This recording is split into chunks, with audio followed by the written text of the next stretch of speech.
यदि आप कल यदि गवाही दे दीजिएगा तो परसों इनका हम बेल के लिए कर सकते हैं। वो ऑर्डर में ही लिखा हुआ है कि ना तो मेरे कहने से कुछ होगा, ना उनके वकील साहब के कहने से कुछ होगा। माननीय न्यायालय का आदेश पढ़िए, आदेश में वो लिखा हुआ है, इस पर कई चैनल पर हमने वो दिखाया भी है वो ऑर्डर। हाई कोर्ट पटना में जहां पे शिवनंदन सर हैं, कब निकलेंगे बाहर?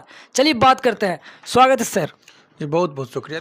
पटना हाई कोर्ट में आदेश आ गया। हाई कोर्ट में गुण दोष के आधार पर यह तय हो गया कि लड़की माइनर थी, तो वो कहने का मतलब कि अधिकतम 2 महीने का समय दिया गया है।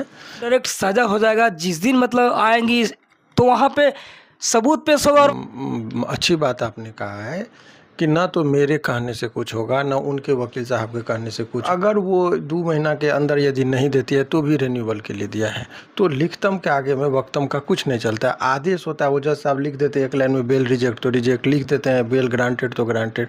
गवाही लड़की की हो जाएगी तब आप आइए। तो आप तो अधिकतम 2 महीना का उसको वक्त दिया गया है। लेकिन सर लोग ये जानना चाहते हैं कि अगर गवाही होती है, गवाही का बात देखिए, गवाही एक आदमी के गवाही से ट्रायल कंप्लीट नहीं होता है। 313 का बयान होगा, फिर डिफेंस विटनेस होगा, फिर आर्गूमेंट होगा, फिर सजा के बिंदु, उसमें 2-3 साल का वक्त लगता है। मतलब डायरेक्ट सजा नहीं मिलेगा। कभी सुने हैं कोई लोग बैठ के दे रहे हैं इंटरव्यू कि अब डायरेक्ट सजा हो जाएगा। देखिए ये तो आप कई ये साधारण लोगों को भी पता है कि जब तक सभी गवाह गवाही नहीं देता है तब तक किसी व्यक्ति को सजा हो ही नहीं सकती। जो अनुसंधान किया पुलिस उसकी गवाही होगी, जो डॉक्टर मेडिकल किया उसकी गवाही होगी, जो प्रिंसिपल सर्टिफिकेट दिया उसको कोर्ट में आना पड़ेगा।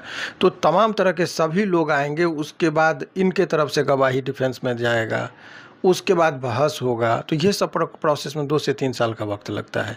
सो ये कह देना कि एक आदमी के गवाही के बाद तुरंत सजा ही हो जाएगा, ये कहना सरासर गलत है। वो कोई भी आदमी से, ये मेरे से नहीं, कोई भी आदमी जो कानून के अच्छे जानकारी रखते हैं। और मुझे लगता है कि ये दर्शक में भी बहुत लोग, आप सिनेमा में भी नहीं देखते हैं कि जितने गवाह होते हैं सभी गवाह देते हैं, फिर अदालत नतीजे पर पहुंचती है। तो ये तो ट्रायल कोर्ट का बात है। यहाँ बेल में कहा गया कि एक आदमी की गवाही करके आप आ जाइए तो हम बेल देंगे। ये नहीं कि वो गवाही में राइट बोलती है कि रॉन्ग बोलती है, वो नहीं। चूँकि वो बोली कि ये लोग का प्रशंसक बहुत ज़्यादा है, गवाही देने हम जाएंगे तो हमारे साथ मारपीट करेगा, हमको कोर्ट नहीं पहुँचने, ये मनगढ़ंत बात हालांकि थी। लेकिन कोर्ट ने कहा कि चलिए लड़की है, इसका गवाही हो जाने दीजिए वकील साहब। तो ये ह्यूमैनिटी के ग्राउंड पर, मानवता के ग्राउंड पर मनी मिराज पर केस हो चुका है। क्या आपके पास एफआईआर कॉपी आया या फिर केस का कोई जानकारी हुआ? देखिए आपको बता दें कि मौखिक तौर पर हमें भी जानकारी मिली है कि केस हुआ, और ये कोई नई बात नहीं है। ये तो शुरुआती दौर में ही बताया गया था कि केस होगा। तो वो जो केस होना फिर केस को साबित करना, ये 2 अलग चीज़ें होती है। तो वो जो अभी जानकारी मिली है, हमें भी जानकारी मिली है कि केस हुआ है। तो केस मुकदमा को तो कोर्ट की बात कोर्ट में होती है। लेकिन इससे पहले भी हमने कहा था कि हमारी जो भूमिका है, प्रथम दृष्टया हमने कहा था आप ही लोगों के चैनल के माध्यम से, कि पहले कोशिश ये रहनी चाहिए कि दोनों पक्ष में सच्चाई। तो आप देखिए केस में बहुत सारी बातें इल्ज़ाम लगाने के लिए और केस बनाने के लिए मनगढ़ंत बातें भी कही जाती है। तो कोर्ट की बात कोर्ट में अलग तरीके से लड़ा जाता है।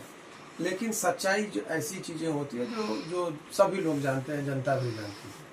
तो मैंने शुरुआती दौर से कहा था कि भाई एक रियल फैक्ट पर जब चलेंगे तो ये बात हो सकता है कि दोनों साथ में काम कर रहे थे, लंबे अरसों से काम कर रहे थे, लेकिन केस में दूसरी तरीके से बनाना ये अलग मामला है।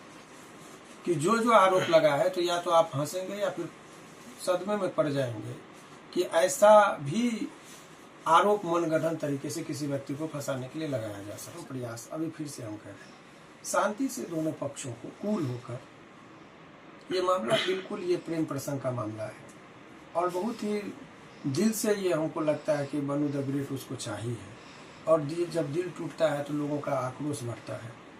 तो वो हमको लगता है उसका हार्दिक इच्छा था कि उसके साथ घर बसने का, लड़का डिनाई कर गया, जिससे आवेश में आकर उस पर वो इस तरह का योग कर रही है। गुस्सा तत्क्षण है।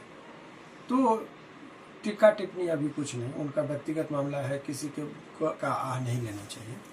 मेरा अभी दोनों पक्षों को हमने शांति से समझाया कि भाई बैठ के बात करके देखो, यदि संभव हो तो सॉर्ट आउट कर लो। कोर्ट कचहरी अच्छा जगह नहीं है।